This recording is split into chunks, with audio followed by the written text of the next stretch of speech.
Méditation du 6 mars, des chemins séparés. Celui qui croit au Fils a la vie éternelle. Celui qui ne se confie pas au Fils ne verra pas la vie. Jean 3, le verset 36. Jacob et Ésaü se rencontrèrent encore une fois à l'occasion de la mort de leur père. Le fils aîné avait attendu ce moment pour se venger, mais ses sentiments s'étaient bien modifiés. De son côté, Jacob, plus que comblé par les bénédictions spirituelle du doigt d'aînesse, abandonna à son frère les richesses d'Isaac, le seul héritage qui intéressait Ésaü. Ésaü et Jacob avaient été également instruits dans la connaissance de Dieu. Tous deux avaient eu la liberté de marcher selon ses commandements et de recevoir sa faveur. Mais ils avaient pris des voies différentes et leur sentier allait s'écarter de plus en plus. Ce n'est pas en vertu d'un choix arbitraire de la part de Dieu qu'Ésaü fut exclu des bienfaits du salut. Le don de la grâce qui est en Jésus-Christ est offert gratuitement à tous les êtres humains. Il n'y a d'élection pour la perdition que celle qu'on choisit soi-même.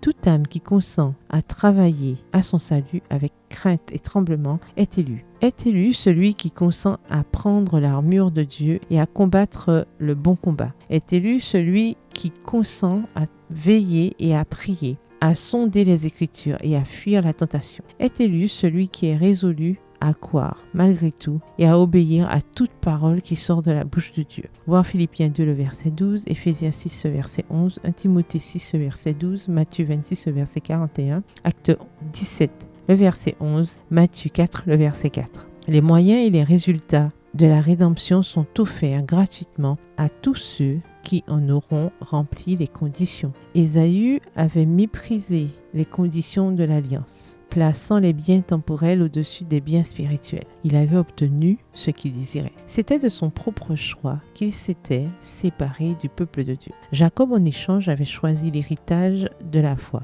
Mais comme il avait recouru à la ruse et au mensonge pour se le procurer, Dieu permit qu'il soit châtié par sa faute même. Dans le feu de la fournaise, les éléments impurs de son caractère se consumèrent peu à peu jusqu'à ce qu'enfin la foi d'Abraham et d'Isaac paraisse chez lui dans tout son éclat. Texte tiré du livre Patriarches et prophètes, au chapitre 19, aux pages 184 et 185. Bonne journée, que l'Éternel vous bénisse.